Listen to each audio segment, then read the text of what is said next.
24절의 말씀이 본문의 말씀이지만 그 중에서 24절에 기록되어 있는 한 절의 말씀만 함께 보도록 하겠습니다. 요한복음 4장 24절 찾으신 줄 알고 한 목소리로 함께 봉독하도록 하겠습니다. 하나님은 영이시니 예배하는 자가 영과 진리로 예배할지니라. 아멘. 자, 신령과 진리로 예배라는 이 말씀을 가지고 이 시간 여러분들과 함께 은혜를 나누도록 하겠습니다.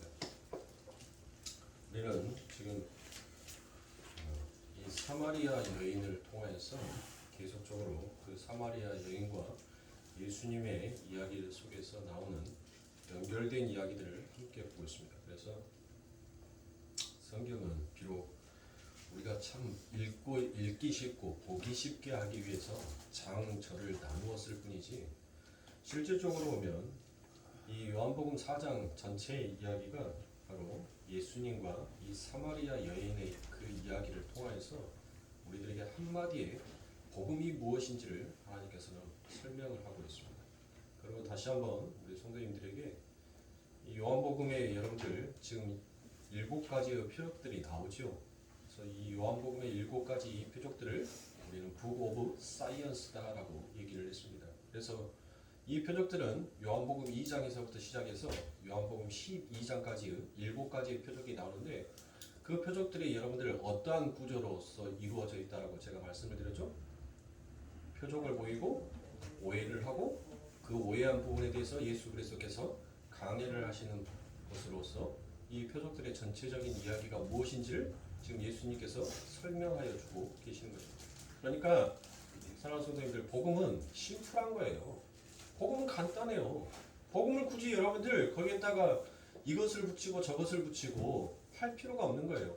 그런데 예수, 복음, 예수, 구원, 이것만 하면 여러분들 깊이 있는 성경의 말씀들을 알 수가 없으니까 하나님의 목회자들이 조금 더 여러분들을 삶 가운데서 적용할 수 있고 그리고 하나님의 성경의 말씀을 이해할 수 있는 그와 같은 방법으로서 이런저런 말씀들을 성경의 구절들을 찾아가면서 여러분들에게 설명을 드리고 이해를 시키는 거예요. 그런데 복음은 여러분들 그 복음의 핵심은 무엇이더라 하겠습니까? 그 복음의 핵심은 예수예요. 그 복음의 핵심이 변질될 수고 변화될 수가 없는 것입니다. 아니 여러분들 우리가 교회하면 제일 먼저 떠오르는 것이 무엇입니까? 교회하면 십자가부터 먼저 떠오르죠. 교회에다가 여러분들 절마크를 절이 상징하는 그와 같은 마크를 여러분들 달아놓고 교회다라고 말할 수 있습니까? 아니 교회에다가 천주교에서 예수 그리스도께서 그 못 박혀 계시는 그 십자가를 걸어놓고 이게 교회다라고 여러분들 그와 같이 말할 수 있냔 말이에요. 교회는 여러분들 교회의 그 복음, 하나님의 복음은 어떠한 이유가 됐든지 간에 여러분들 변질되거나 변개될 수가 없어요. 모든 말씀들은 여러분들 전부 다 예수로 시작해서 예수로 끝난다는 것이 그게 복음의 핵심인 겁니다. 근데 복음의 핵심을 자꾸 인간의 열심이나 인간의 공력을 거기 안에다 삽입하려고 하니까 인간의 지성이면 감천이다라는 그 말에 사람들의 열심을 동요하고 싶어하는 인간적인 생각들이 그 안에 점점 들어가니까 자꾸 복음이 여러분들 이 말씀 가면 이래서 틀려지고 저 말씀 가면 저래서 틀려지고 자꾸 중구난방으로 가는 거예요. 중구난방으로. 제가 오늘 새벽기도회 때도 여러분들에게 말씀드렸던 것처럼 이 요한복음은 여러분들 예수 그리스도에 대한 그 이야기를 하고 있는 거예요. 그 이야기. 다른 이야기 하는 것이 아니에요. 박사학이 아닌 그 어떤 것을 받는다 하더라도 여러분들 하나님의 비밀은 하나님의 은혜로부터 주어지는 것이지 세상의 지식의 잘남으로 여러분들 하나님의 은혜가 주어지는 것이 결코 아닙니다. 제가 오늘 새벽 기도 때도 여러분들한테 말씀드렸던 것처럼 박사학위를 받으면 뭐예요?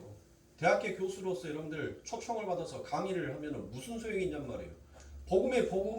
복음이 무엇인지 구원이 무엇인지 하나님의 주권이 무엇인지도 모르면서 자기가 박사학위 받았다라는 그 타이틀 하나로 수없이 많은 신학교에 가서 여러분들 그 강의를 하면 무슨 설교를 하겠냐고요. 무엇을 여러분들 그 신학 생도들한테 가르치겠습니까? 야, 어떻게 하면 어떻게 하면 신이 감동해서 나처럼 이렇게 큰 목회, 큰 성도들을 데리고 그래서 이 땅에서 누가 보더라도 성공적인 목회를 할 수 있을 것이다. 여러분들 그거를 전부 다 지금 신학교에서 가르치고 있는 거예요. 예수의 복음을 가르치는 것이 아니라 야 십자가 걸어놓고 어떤 말을 해야지 어떻게 해야지 야 너희들 장사 잘하는 거야. 믿지는 장사 안 하고 이윤을 남는 장사를 할 수 있는 거야 라는 것을 가르치고 있는 것이 여러분들 지금 신학교라는 거예요. 예수의 복음이 다 빠져버리고 하나님의 복음이 빠져버리고 복음이 무엇인지 예수 그리스도가 무엇인지 하나님의 주권이 무엇인지 제대로 정립되어 있지 아니하는 자들이 여러분들 그와 같은 강의를 하면 여러분들 뭐 하겠어요? 배나 더 지옥 자신 만드는 거예요.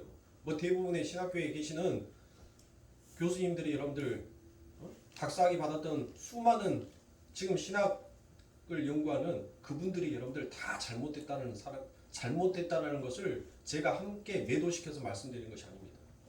몇몇 사람들의 잘못된 복음이 결국은 정말 열심히 해서 정말 하나님 앞에 무릎을 꿇고 정말 열심을 다해서 연구해서 정말 하나님께서 샛별처럼 가르쳐주신 한마디의 그 말씀을 그는 감동을 받아서 그 말씀을 향하여서 평생토록 연구하고 그것을 신학 생도들한테 정말 죽을 힘을 다해서 가르치는 그런 분들도 계세요. 그런 분들도 많이 계셔요. 그런데 몇몇 사람들이 저게 진짜 신학 이게 진짜 복음? 자꾸 실망하게 만든다. 그런 거 사랑하는 성도님들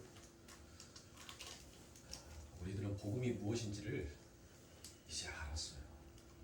이은성이를 통해서 안 것이 아니라 우리 아버지 하나님께서 여러분들에게 성령의 기름 부으심 그 성령의 선물을 그 성령의 은사들을 여러분들에게 주셔서 그 하늘의 놀라운 비밀을 이제 여러분들이 전부 다 아는 자가 되었습니다. 그런데 잠시 여러분들이 그것을 잊고 있었던 거예요.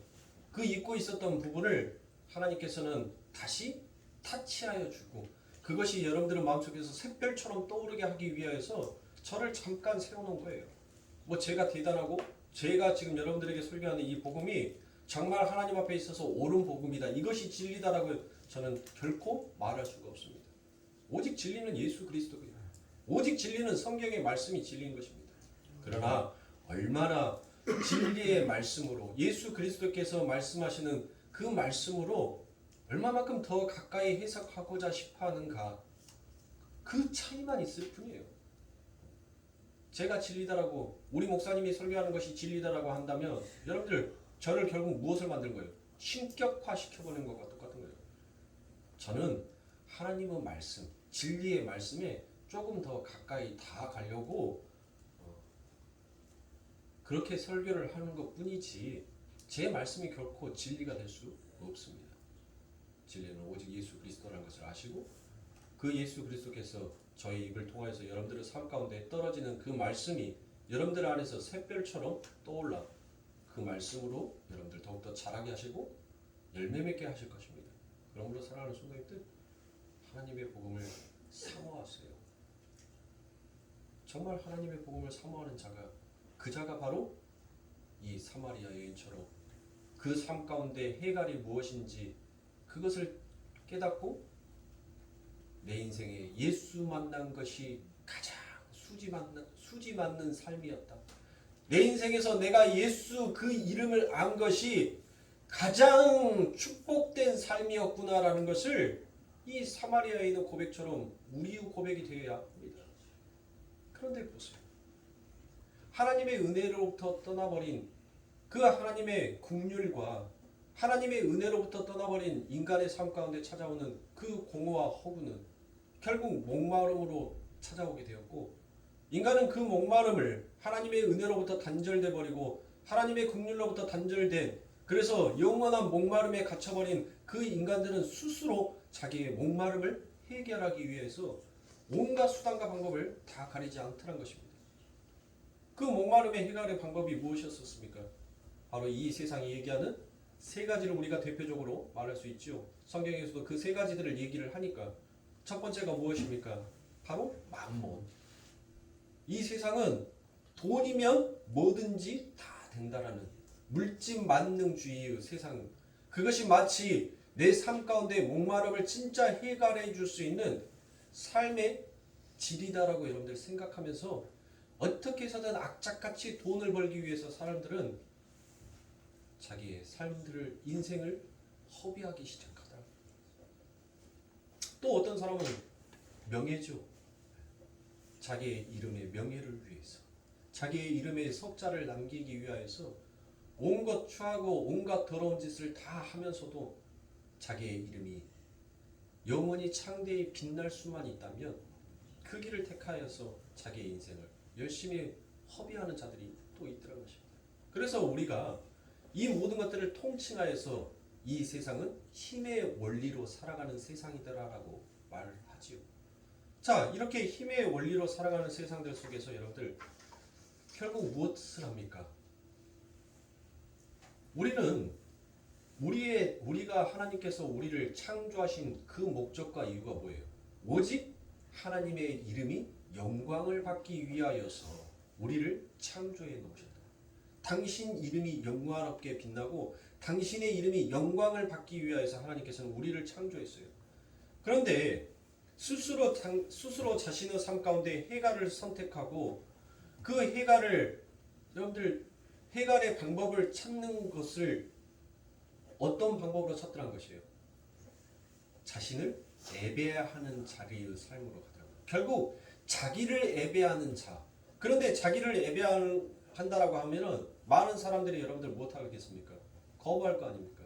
그래서 결국 자기를 예배하고 자기를 높이고 싶은데 그것을 아름다운 포장으로 예배라라고 얘기를 합니다. 예배다. 우리가 예배는 무엇이냐? 예배는 나를 가장 내 인생에서 가장 가치 있고 가장 존엄성 있고 가장 높이 있는 것을 여러분들 못하는 거예요. 그 모든 것들을 다 낮추어서 진짜 하나님 앞에 그 하나님의 이름을 올려드리고 높이는 것이 그게 여러분들 예배다라고 말씀드렸죠. 결국 이와 같이 인간은 잘못된 예배를 통하여서 여전히 자신의 삶 가운데 그 해갈의 방법의 도구로 그 예배마저도 그 하나님마저도 이용하려고 하는 그와 같은 죄성이 그 안에 담겨져 있다는 것입니다. 그러면 인간은 어떻게 합니까? 구원할 방법이 없어요. 우리가 구제불능이다라는 말을 하죠. 구제불능. 도저히 손을 쓸 수 없는 상태를 구제불능이다라고 얘기를 합니다. 우리가 마치 그와 같은 더 이상 이제 어떤 방법으로도 손을 쓸 수 없는 그와 같은 구제불능의 상태가 되어버렸어요. 그러면 어떻게 합니까? 우리는 이제 죽을 수밖에 없는 것이죠. 그런데 하나님께서는 우리를 향한 그 목마름을 가지고 계시다는 것입니다. 그래서 하나님께서는 이사야 49장에서 무엇을 얘기합니까? 내가 목마르다라고 얘기합니다. 호세아서에서도 하나님께서는 내가 너희 때문에 목이 마르다라고 그와 같이 얘기합니다. 그리고 난 다음에 출애굽기에서 그 아버지 하나님의 질투하심으로 하나님께서는 드디어 당신의 목마름을 해결하시기 위하여서 누구에게? 우리에게 그 아버지 하나님의 은혜를 그 하나님의 단비를 뿌려 주시던 것입니다. 그렇게 하나님의 단비를 받고 나는 이 하늘에서 내려오는 이 물이 아니면 도저히 이 세상 가운데 살 수 없는 자가 맞습니다라는 것을 깨닫고 그렇게 하나님 품에 하나씩 돌아올 때 우리 하나님도 덩달아 하나님의 백성들이 그렇게 하나님의 성령에 취하여서 하나님의 성령의 비를 맞음으로 인하여서 그 아버지 하나님의 품으로 돌아왔었을 때 우리의 하나님도 그 목마름이 해갈이 되고 또 그 비를 맞음으로 인하여서 그 비의 적셔짐으로 인하여서 정말 하나님으로부터 끊겨졌던 그 공허가 그 허전함이 이제 채워져 감으로 우리들의 삶 가운데도 그 목마름이 해갈되는 또 다른 하나님의 열심이 우리들의 삶 가운데 그대로 드려져 나타나더라는 것입니다. 그래서 우리가 지난 시간에 질투하다라는 것을 바로 영어로는 젤로스다라고 말씀을 드렸고 이 젤로스는 열심이다라는 그와 같은 뜻으로 여러분들 나타난다라고 그랬죠. 그러니까 우리의 열심이 아니에요. 우리의 열심으로 우리 스스로 이 목마름을 해결한 것이 아니라 아버지 하나님의 그 열심으로 우리의 목마름이 해결이 된 것입니다. 여기서부터가 구원의 차이가 있는 거예요. 여기서부터 복음의 차이가 드러나기 시작하는 거예요. 여기에다가 나를 올려놓을 것인지 하나님을 올려놓을 것인지, 결국 이것으로 인하여서 여러분들 예배의 방향성도 달라지게 되더라는 것입니다. 자기 자신을 그와 같이 나의 열심이, 내가 열심히 피땀 흘리고 내가 열심히 노력함으로 인하여서 나는 얼마든지 내 삶 가운데 오는 이 궁핍을 해결할 수 있다라고 생각하는 자들은 그 하나님마저도 자기의 삶 가운데 그 목마름을 해결하기 위한 하나의 수단과 방법으로 여기기 때문에 그들은 하나님을 예배한다라고 하나님의 이름을 부르고 있지만 여전히 자기의 자신을 섬기고 있는 우상 숭배와 같은 자들로 서 있다는 것입니다. 그런데 우리 아버지 하나님께서는 우리들의 폐부를 살피시는 하나님이에요. 우리의 머리카락 하나까지도 다 세고 계신 하나님입니다. 우리의 머리카락 하나도 그 아버지 하나님의 허락 없이는 떨어지지 아니할 정도로 우리 하나님은 우리를 향한 그 사랑이 세밀하게 향하고 있습니다. 그 아버지 하나님의 열심입니다. 그런데 그 하나님께서 우리들의 마음속에 진짜 나를 사랑하고 진짜 나를 좋아서 너희들이 나를 위해 그와 같이 예배를 하고 제물을 바치고 헌신을 하는지, 아니면 너를 신격화하기 위해서 나를 이용하고 있는지 하나님께서 그것을 모르시겠습니까? 그래서 구약에서 여러분들 계속 하나님께서 무엇을 말씀하고 있어요? 너희들의 헛된 것, 너희들의 가증한 것을 버려라, 버려라라고 말하지 않습니까? 내가 언제 너희들에게 재물 가지고 오라라고 내가 요구한 적이 있더냐? 너희들에게 내가 언제 착하게 살라라고 내가 너희들에게 요구한 적이 있더냐? 너희들이 도대체 착하게 산다라는 그 착함은 도대체 어디에서부터 오는 거냐? 묻고 있는 거예요. 사랑하는 성도님들 한번 생각해 보세요. 우리가 이 세상에서 도덕법으로 정해놓은 그 착함이라는 그 표준이 무엇인가요? 뭐가 착함이에요? 그러면은 뭐가 또 나쁜 것입니까? 결국 이 세상이 만들어놓은 그 윤리와 도덕법은 선악과를 따먹은 인간의 체계 속에서 나온 것이라는 거예요. 하나님의 법에는 세상의 법과는 달라요. 아니 하나님의 법에서는 여러분들 뭐 합니까? 너 가서 갓난 아이, 젖먹이 아이까지 남김없이 도륙해라고 하면 그 아버지 하나님의 말씀을 준행하고 그 갓난 아이라 할지라도 하나님께서 남김없이 죽이라 하면 죽여야 되는 것이 그게 착함이에요. 그게 하나님의 법이란 말이에요. 그러면 인간의 법과 하나님의 법은 부딪히지 않습니까? 하나님은 나쁜 놈, 인간은 착한 놈. 세상의 법으로 놓으면 그렇게 딱 구별이 되어버린단 말이에요. 근데 하나님은 그게 아니다라고 얘기해요. 그러므로 사랑할 수 있습니다. 우리가 가지고 있는 이 선악의 체계로 하나님의 법을 우리가 바라봐서는 아니 됩니다. 온전하게 하나님의 법이 무엇인지를 우리가 알아보고, 그리고 하나님께서 우리들의 삶 가운데 무엇을 요구하시기 위하여서 하나님께서는 이 땅에 아버지 하나님께서 그 교회를 다시 세우시면서 그 예배당에 아버지 하나님의 이름으로 모여 예배할 수 있는 공간을 만들어 놓으시고, 지금도 이곳에서 하나님의 이름을 부르게 하는 그 이유와 목적이 반드시 있단 말이에요. 반드시 있어요. 그냥 한국 기독교가 수요일날은 메시에 드리고 금요일날 메시에 드리고 주일날은 메시에 드리자라고 약속했으니까 그거 잘 참석하는 것이 찐이고, 그거 잘 참석하지 못하면 짝이고, 그것을 구분짓기 위해서 여러분들 그거를 구분지으려고 여러분들 예배의 시간을 정해놓고 만들어놨습니까? 뭐 수요 예배 나오면 찐이고 진짜고, 수요 예배 금요 예배 빠지고 주일 예배만 꼴깍 나오면 짝퉁이고, 그거 정하려고 여러분들 이와 같은 예배를 만들어놨냐고요? 아니랄 거예요. 아니랄 거예요. 예배가 무엇인지도 이 대한민국 아버지 하나님을 믿는다라는 사람들조차도 예배가 무엇인지, 그리고 하나님께서 왜 이토록 하나님 앞에 예배를 드리는 이와 같은 날들을 정하여 놓으셨는지를 몰라요. 그냥 습관처럼, 예? 그냥 목마르면은 주전자에서 물 따라서 마시는 것처럼 그냥 예수 믿으면 당연히 그 시간에 가야 한갑다라고 그렇게 생각하고 있더란 거예요. 근데 하나님은 우리의 마음과 피부를 알아요, 몰라요? 알아요. 안단 말이에요. 여러분들이 지금 어떠한 마음, 어떠한 자세로 하나님 앞에 찾아왔는지를 우리 하나님은 아셔요. 그러면 하나님께서 성도들에게 원하시는 진정한 예배가 무엇이냔 말이에요. 진짜 예배. 하나님께서 우리 성도들의 삶 가운데 진짜 원하시는 예배. 하나님께서 연락받고자 싶어하는 그 예배가 무엇이냐고요. 그러면 우리가 성경의 말씀으로 돌아가야죠. 그렇죠. 그러면 인류 최초에 여러분들 하나님 앞에 예배를 드렸던 곳이 성경에는 기록되어 있습니다. 그곳이 어디예요? 모르세요?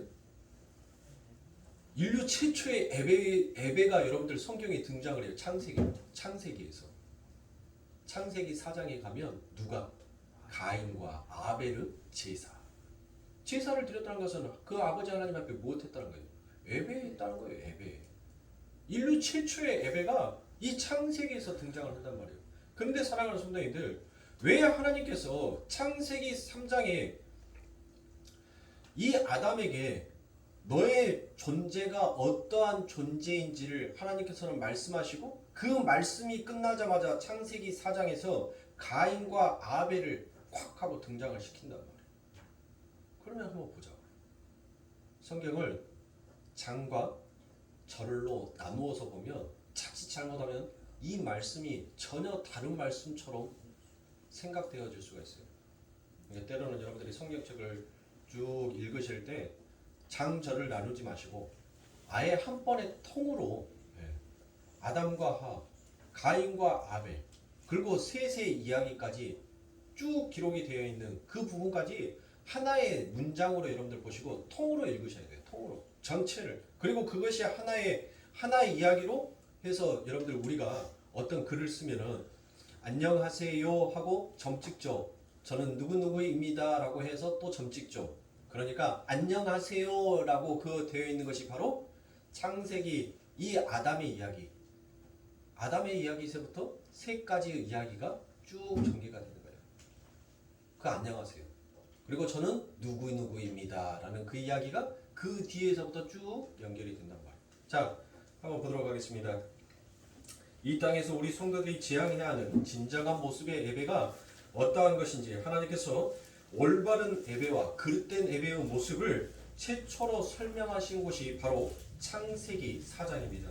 자, 이 창세기 4장을 먼저 읽기 전에 여러분들 창세기 3장 22절부터 4장 7절까지의 말씀을 한 문장으로 제가 여러분들에게 읽어드리도록 하겠습니다. 3장 22절입니다. 여호와 하나님이 가라사대 보라 이 사람이 선악을 아는 일에 우리 중 하나같이 되었으니 그가 그 손을 들어 생명나무 실과도 따먹고 영생할까 하노라 하시고 23절입니다.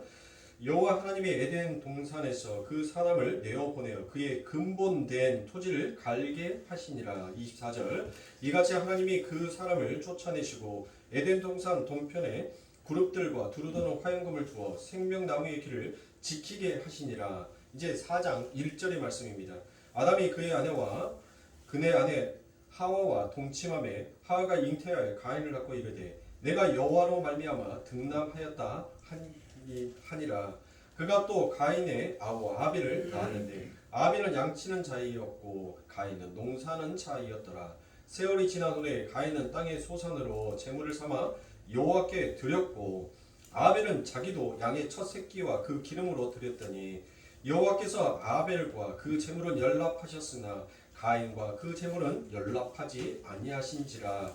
가인이 심히 분하여 안색이 변하니 여호와께서 가인에게 이르시되 내가 분하여 함은 어찜이며 안색이 변함은 어찜이뇨.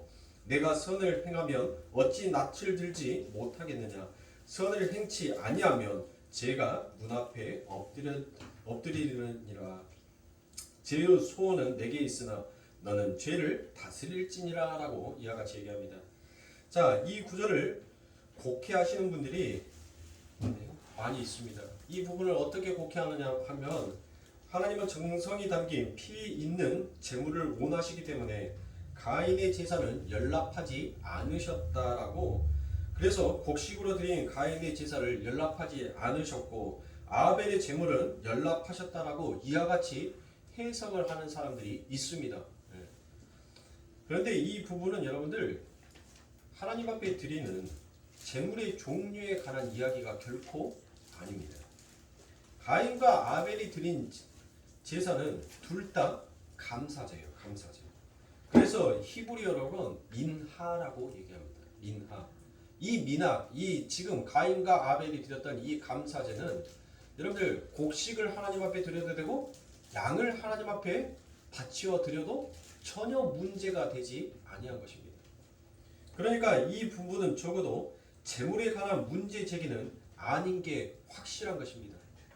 하나님은 이 가인과 아벨의 이야기를 통해서 예배에 대해서 정의를 하고 계시고 있는 것입니다. 자, 그러면 창세기 3장 23절 말미에서 하나님께서 아담에게 흙을 경작하도록 명령을 하시지요. 그런데 그 흙을 묘사하는 형용사가 무엇으로 나와 있습니까? 근본된이라는 단어로 되어 있지요. 근본된 토지를 갈라라고 그와 같이 이야기를 합니다. 그러니까 아담이 경작해야 할 땅은 흙은 흙인데 아담의 근본된 흙이다라는 그와 같은 말입니다.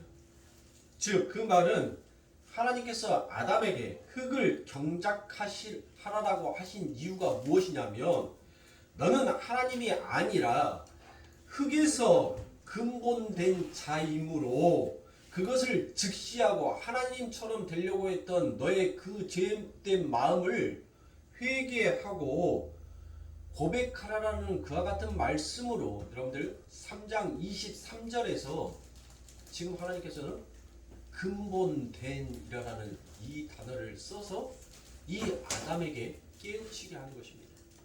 그래서 너는 근본된 토지를 갈라라고 이와 같이 얘기합니다. 이해가 가세요? 아니 전혀 이해가 안 가시는 것처럼 그렇게 하고 있으면, 아니 사랑하는 성도님들 진짜 근다니까요. 강대상에 여러분들 한번 제 심정이 어떤 심정인지 서본 사람은 알아요. 서본 사람은. 아니 트롯 가수도 누가 노래를 불러갖고 신나게 노래를 부르면 앞에서 박수를 치고 춤을 추고 이렇게 해야지 그 흥에 겨워서 목소리가 자기가 올릴 수 있는 더 높은 하이톤으로 여러분들 해서 주지. 아니 뭔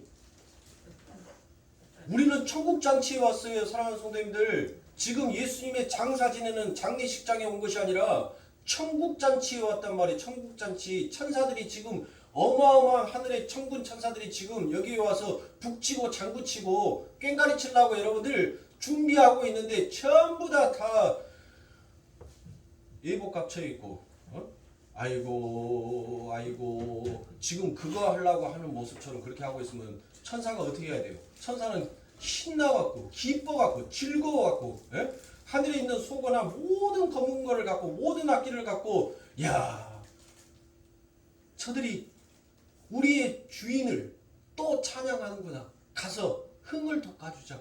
가서 그들의 잔이 넘치게 해주자라고 여러분들 지금 천군 천사가 기뻐갖고 하늘나라에서 내려와서 지금 이 예배당에 가득 앉아있는데, 아니 하나님의 아들 딸이라고 하는 자들은 전부 다 와갖고 죽을 상을 하고 있으니 할렐루야입니다. 진짜.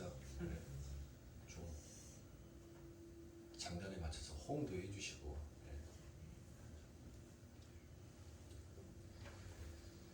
자, 그러니까 하나님께서 아담에게 흙을 경작하라고 하신 이유가 무엇이라고요? 너는 하나님이 아니다는 거예요.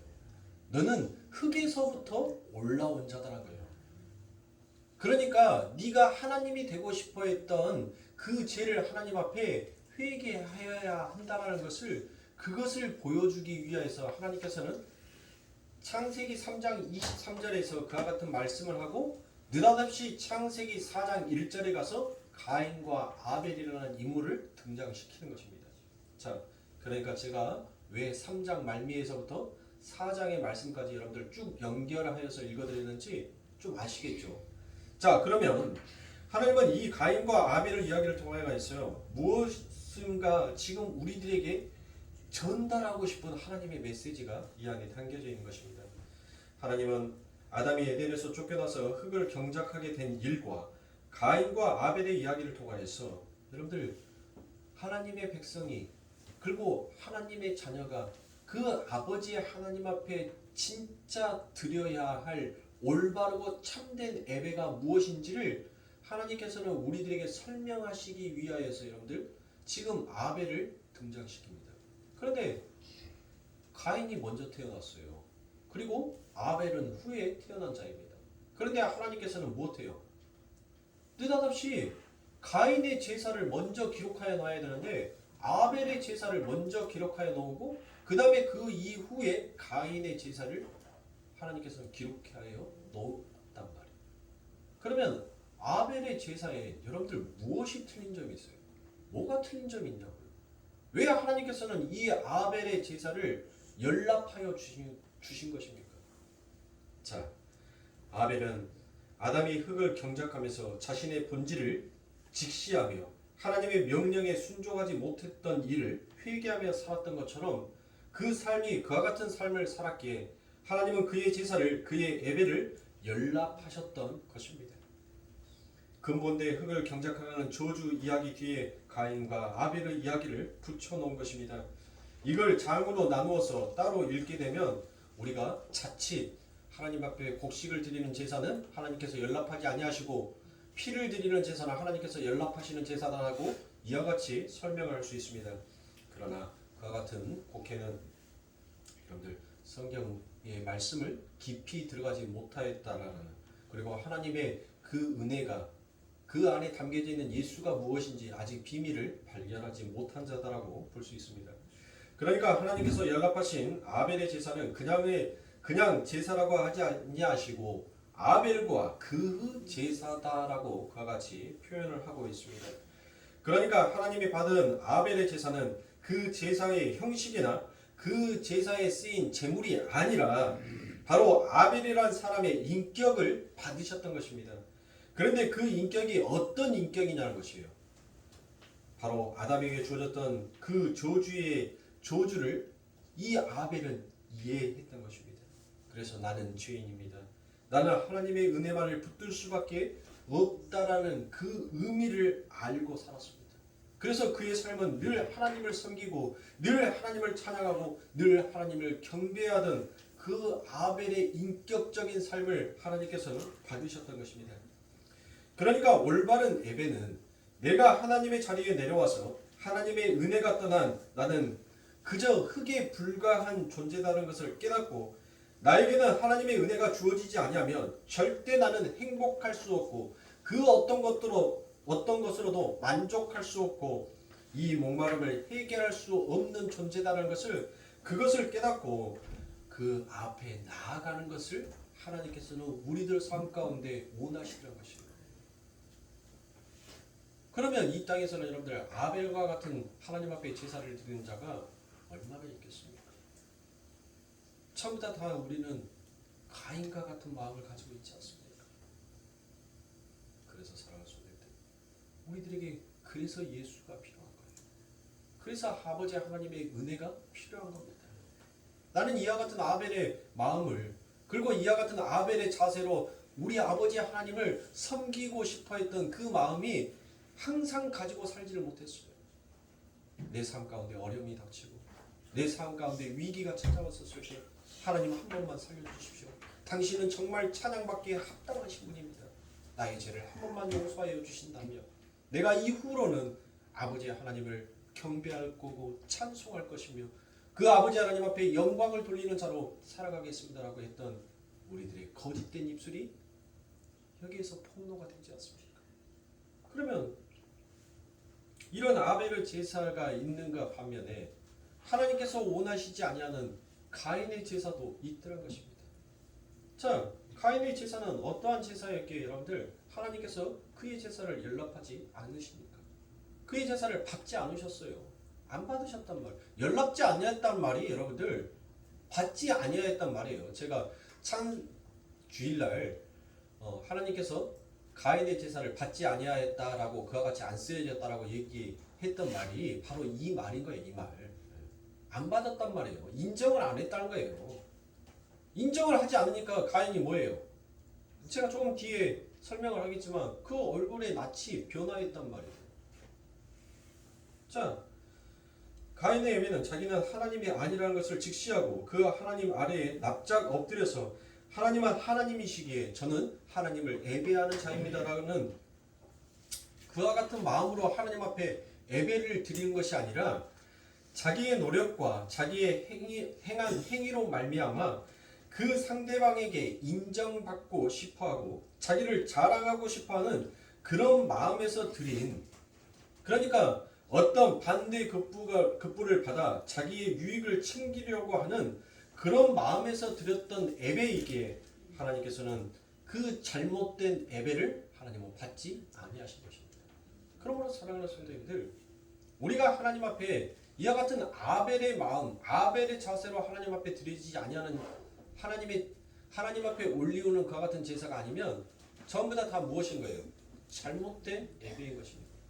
그러므로 사랑하는 성도님들, 우리는 오늘도 우리가 이 자리에 앉아서 하나님 앞에 예배를 드릴 수 있는 그와 같은 자리를 만들어 주신 누구께 우리를 위하여서 탄식하면서 간구하고 계시는 그 성령의 은혜로 우리가 이 자리에 앉아서 여러분들 예배를 드리는 것이지, 우리는 전부 다 가인과 같은 자리란 말이에요. 아마 오늘 수요일날 이 수요의 기쁨보다도 여러분들 세상에 주는 더 큰 기쁨이 있다면 우리는 이 기쁨을 내려놓고 그 세상의 기쁨을 쫓아갈 수도 있는 자인 것입니다. 그러면서 우리들은 무엇합니까? 거기는 도저히 내가 빠질 수가 없었어. 부득불 거기는 꼭 참석해야 돼서 그 자리에 내가 가지 않으면 정말 큰 일이 날 것 같아서 그래서 저는 갔습니다.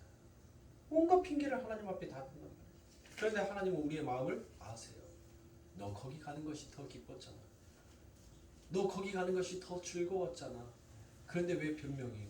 그냥 하나님 잘못했습니다.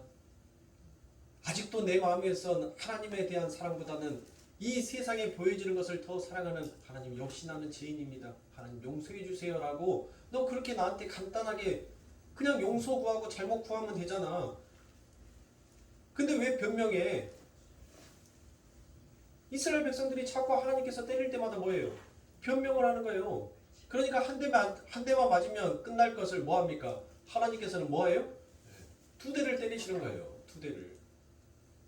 이스라엘 백성들한테 하나님께서는 선지자를 보내어서 야, 너희들 지금 잘못하고 있어. 그러니까 아버지 하나님 앞에 와서 너희들 형식적인 그 모든 제사들, 너희들의 그 노력으로 드렸던 것들 모든 것 지금 다 내려놓고 정말 마음과 뜻과 성품을 다하여서 그 아버지 하나님 앞에 잘못했다고 너희들 용서를 구해. 너희 왕이라고 하는 너희들부터 저 밑에 있는 백성들까지 하나님 앞에 그렇게 머리를 조아리고 너희들 그와 같은 마음으로 하나님 앞에 회개해. 그러면 하나님께서 너희들에게 복 주시기를 원하시는 그 하나님께서 너희들에게 복을 주실 거야. 이 저주와 재앙을 하나님께서는 다시 거두어 가실 거야. 그런데 그들이 못합니까? 아무도 듣지를 않았어요. 아니 내가 지금 열심히 하나님 앞에 제사를 지내고 열심히 율법을 지키고 하나님 앞에 예물을 드리고 있는데 무슨 내게 재앙을 주는 그 하나님이 뭔 그게 진짜 하나님이냐. 그런 하나님은 있을 수 없다라고 그들은 그들 스스로만의 하나님의 우상을 만들어 놓고 있었던 것입니다. 우리 성도님들, 저를 포함해서 우리 성도님들, 혹시 내가 만든 하나님은 여러분들 마음속에 계시지 않습니까?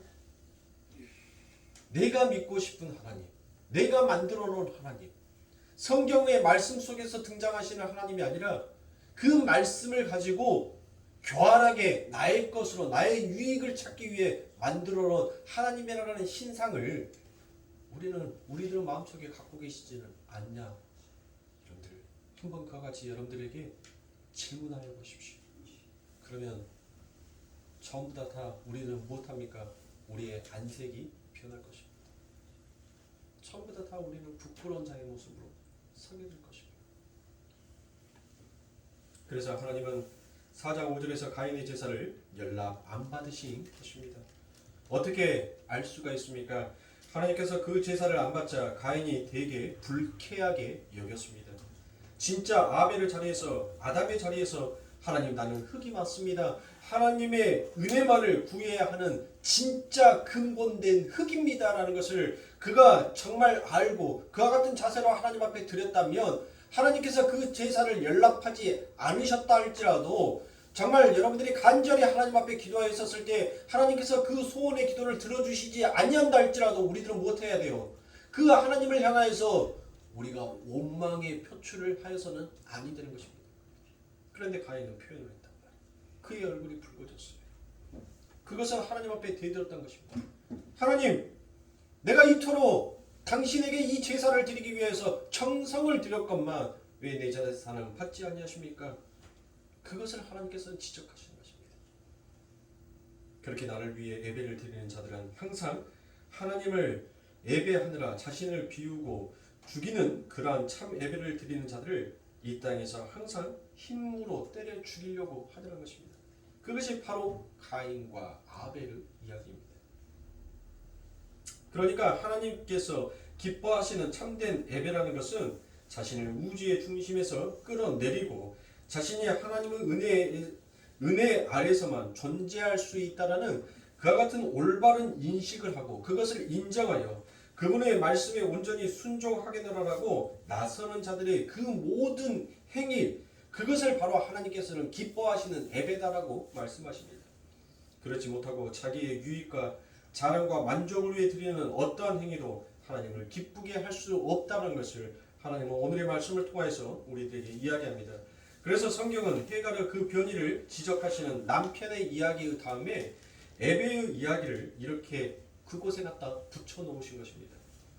왜 남편의 이야기 바로 다음에 갑자기 예배, 신령과 진정의 예배가 붙어 있는가? 여러분들 그 이유를 이제 아실 거라 믿습니다. 그 남편의 이야기와 예배의 이야기는 같은 이야기인 것입니다.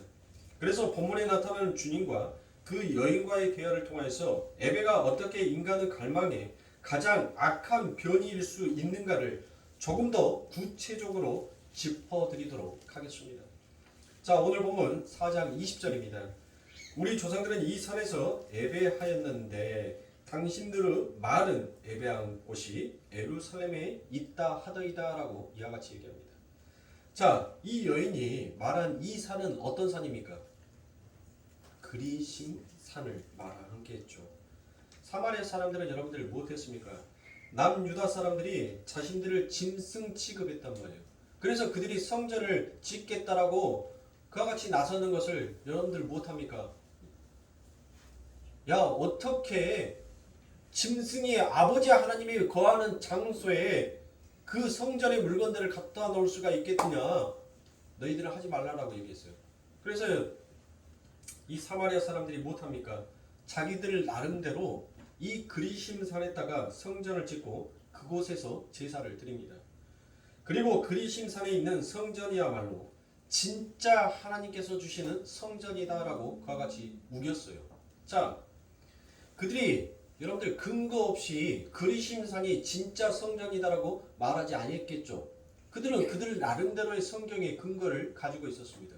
그 근거가 바로 신명기 12장에서 하나님은 한 장소에서만 예배를 받으신다라고 하셨기 때문에 둘 중에 하나는 반드시 가짜여야 하는 것이 맞지요.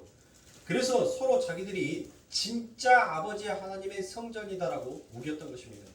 자, 그러면 창세기 12장 10절부터 11절의 말씀에 보면 어떠한 말씀이 기록되어 있기에 이 사마리아 사람들이 그리심산에 있는 자기들만의 성전이 진짜 성전이다라고 얘기하는지 한번 보도록 하겠습니다.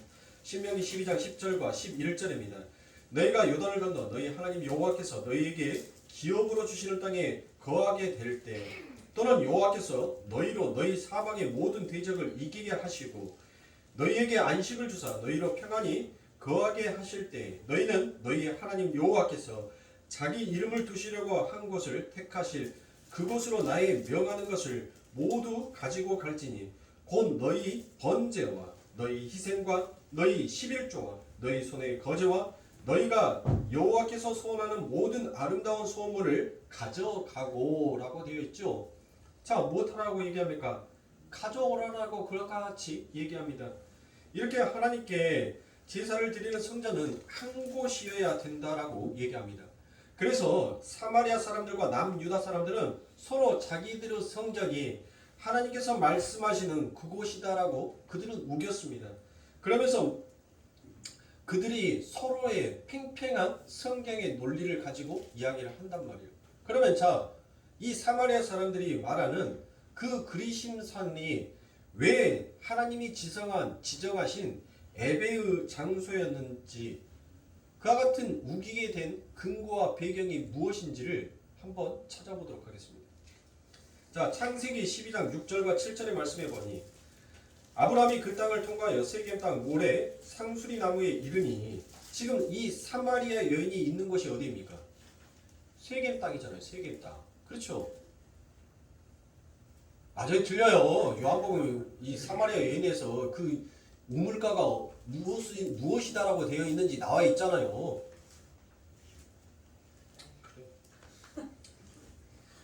그때 가나안 사람이 그 땅에 거하더라. 여호와께서 아브라함에게 나타나 이르시되 내가 이 땅을 내 자손에게 주리라 하신지라. 자기에게 나타나신 여호와께 그가 그곳에다 제단을 쌓고라고 그와 같이 얘기를 합니다. 자, 누가 여기다가 제단을 쌓았다고요? 믿음의 조상이다라고 하는 아브라함이 봐라! 너희들이 선민이다라고 하는 그 너희들의 믿음의 조상이다라고 하는 너희들의 그 믿음의 조상 아브라함의 씨라라고 했던 이 아브라함이 어디에다 단을 쌓았는지 너희들 한번 봐라 라고 얘기를 한단 말이에요. 한번 보세요. 얼추 맞는 말 같죠? 네. 이 말씀만 보면 여러분들 그러니까 성경은 반드시 대조되는 말씀을 봐야 돼요. 한 말씀만 보면 여러분들 그 말씀이 진짜인 줄 알아요. 자, 사마리아인들은 계속적으로 성경의 말씀들을 근거해서 계속 반박을 합니다. 우리 거이 진짜다. 우리 거이 신토불이요! 라고 얘기를 한단 말이에요. 자, 또 제가 그 근거를 찾아드리도록 하겠습니다. 이스라엘의 12지파의 아버지격인 야곱도 세겜의 단을 쌓고 제사를 지냈다라는 또 다른 증거를 그들이 들이밀더란 것입니다. 자, 창세기 33장 18절부터 20절의 말씀입니다. 야곱이 밧단 아람에서부터 평안히 가나안 땅 세겜성에 이르러 성 앞에 그 장막을 치고 그 장막 친 밭을 세겜의 아비 함모르 아들들의 손에서 은 100개로 사고 거기 단을 쌓고 그 이름을 엘렐로헤 이스라엘이라 하였다라고 그와 같이 얘기합니다. 그렇죠? 그리고 이스라엘이 여리고가 무너진 후에 가나안 땅에 들어가서 치르던 첫 번째 전쟁이 무엇입니까? 첫 번째 전쟁. 그게 아이성 전투잖아요. 거기서 이긴 다음에 여호수아가 어디에 단을 쌓습니까? 여호수아서 8장 30절부터 33절입니다. 때에 여호수아가 이스라엘의 하나님 여호와를 위하여 에발산에 한 단을 쌓았으니 이는 여호와의 종 모세가 이스라엘 자손에게 명령한 것과 모세의 율법책에 기록된 대로 새 연장으로 다듬질 아니한 새 돌로 만든 제단이라. 우리가 여호와께 번제물과 화목제물을 그 위에 드렸으며 여호수아가 거기서 모세에 기록한 율법을 이스라엘 자손의 목전에서 그 돌에 기록하매 온 이스라엘과 그 장로들과 관리들과 재판장들과 본토인뿐 아니라 이방인까지 여호와의 언약궤를 맨 네 사람 제사장들 앞에서 개의 좌우에 서되 절반은 그리심산 앞에 절반은 에발산 앞에 섰으니 이는 전에 여호와의 종 모세가 이스라엘 백성에게 축복하라고 명령한 대로 함이라라고 이야기합니다. 자, 그렇죠. 자, 그리심산과 에발산은 여러분들 따로 떨어져 있는 산이 아니에요. 예? 그리심산과 에발산은 여러분들 이 이스라엘 지도를 보면 약간 대각선 모양으로 이렇게 서 있어요. 이렇게 대각선의 모양으로. 그러니까 에발산이 여기 그리심산이 여기 있으면 에발산이 여기에 이렇게 딱 붙어 있는 거예요. 이렇게. 그 멀리 떨어져 있는 산이 아닙니다. 굉장히 가까이 붙어져 있는. 그러니까 강 하나를 놓고 쉽게 설명하면 강 하나를 놓고 이쪽 산은 그리심산, 이쪽 산은 에발산. 딱 이렇게 되어 있는 거예요.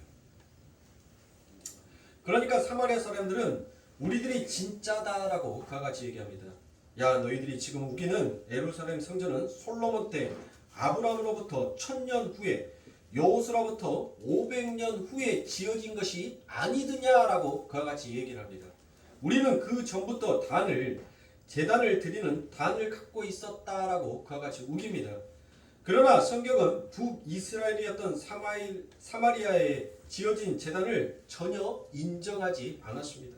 오히려 성경은 사마리아 땅에 지어진 그 제단의 계보를 일괄성 있게 연계하여 기록함으로 해서 그 제단은 우상의 표본이었었음을 여러분들 밝혀냅니다.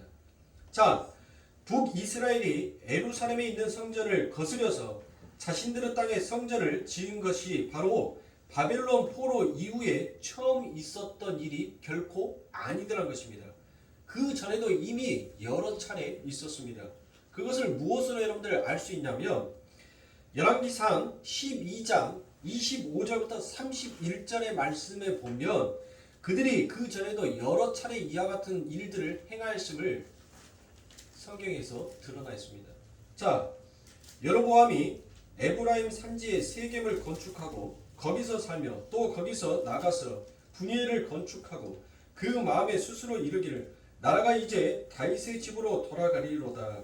만일 이 백성이 예루살렘에 있는 여호와의 전에 제사를 드리고자 하여 올라가면 이 백성의 마음이 유다 왕 된 그 주 르호보암에게로 돌아가서 나를 죽이고 유다 왕 르호보암에게로 돌아가리로다 하고 이에 계획하고 두 금 송아지를 만들고 무리에게 말하기를 너희가 다시는 예루살렘에 올라갈 것이 없도다. 이스라엘아, 이는 너희를 애굽 땅에서 인도하여 올린 너희 신이라 하고 하나는 베델에 두고 하나는 단에 둔지라. 이 일이 죄가 되었으니 이는 백성들이 단까지 가서 그 하나에게 숭배함이더라. 저가 또 산당들을 짓고 내 자손 아니 보통 백성으로 제사장을 삼고라고 되어 있습니다. 자, 보세요. 솔로몬의 신하였던 여호보암은 솔로몬의 성전을 짓는데 굉장히 어마어마한 세금을 거둔 자였습니다. 사람들을 동원하는 것에 대한 이스라엘 백성들의 불만을 막 부추겼던 것입니다.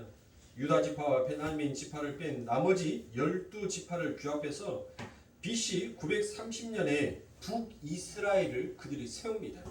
그리고 북이스라엘 사람들이 제사를 드리기 위해 남유대 예루살렘에 들어가는 것을 못 들어가게 하기 위하여서 북이스라엘 땅인 베델과 단에다가 금 송아지를 만들어 놓고 거기서 제사를 지내게 만들었습니다. 그리고 난 다음에 이게 하나님이다라고 그와 같이 얘기합니다.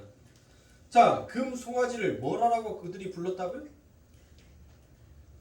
이는 너희를 애굽 땅에서 인도하여 올린 너희의 신이다라고 그와 같이 불렀단 말이에요. 금 송아지.